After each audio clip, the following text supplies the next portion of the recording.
Good morning, and Mayor, thank you so much for that kind introduction. I didn't know you were a teacher and now have a lot more respect, even more than I had before.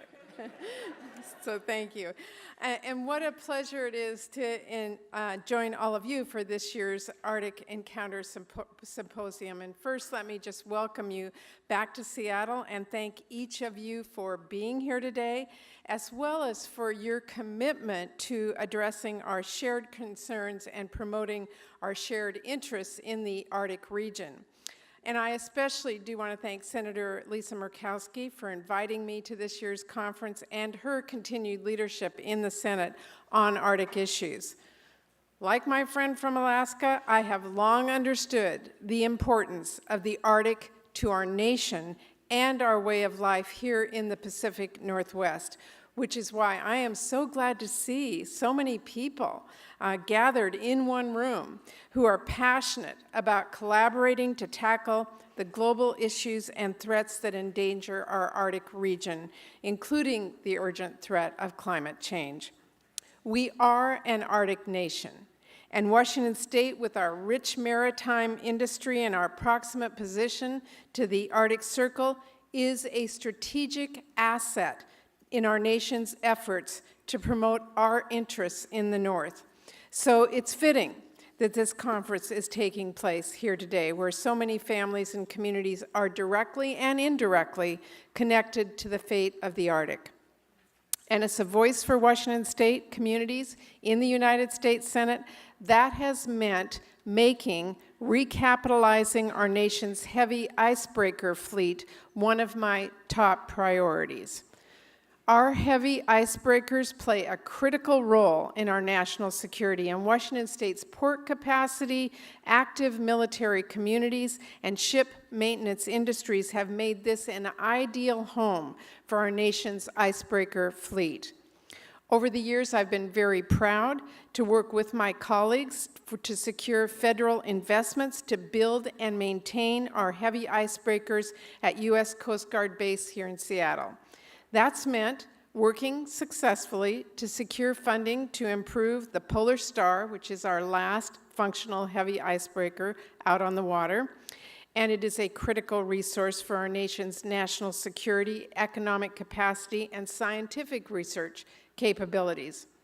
Through my role on the Senate Appropriations Committee, I've worked over the years to strengthen federal support for the Polar Star to help rebuild our heavy icebreaker fleet, including securing federal funding back in 2009 to reactivate the Polar Star, as well as additional funds in 2014 to make sorely needed improvements in that ship.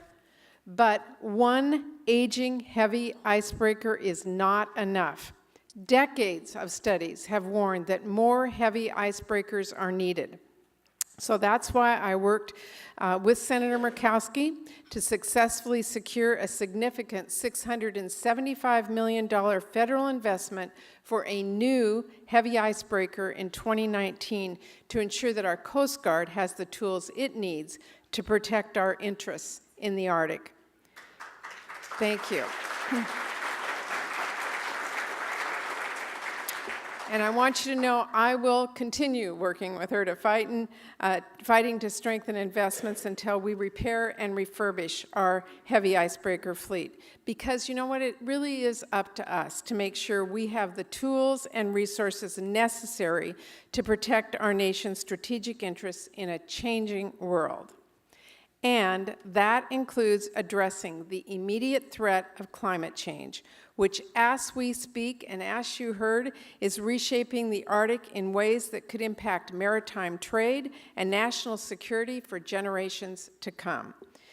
As climate change melts the polar ice cap, allowing more ships to traverse the Arctic for trade by increasing access to shipping lanes and minerals and resources, our heavy icebreakers are crucial to ensuring safe and secure passage for vessels in the Arctic waters.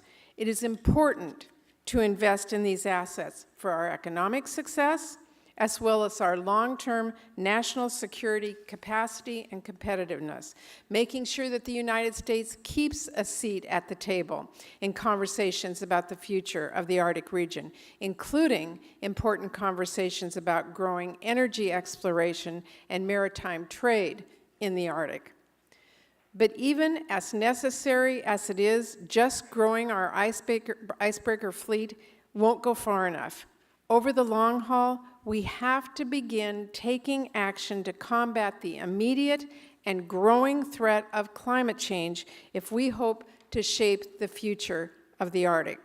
And while many states, including my own, and cities around the country are undertaking new measures to stem the tide of climate change, at the federal level, we have not done nearly enough to tackle this urgent crisis that is already impacting families and communities across Washington state, from the increasing severity and frequency of dangerous wildfires to jeopardizing public health and sensitive ecological systems.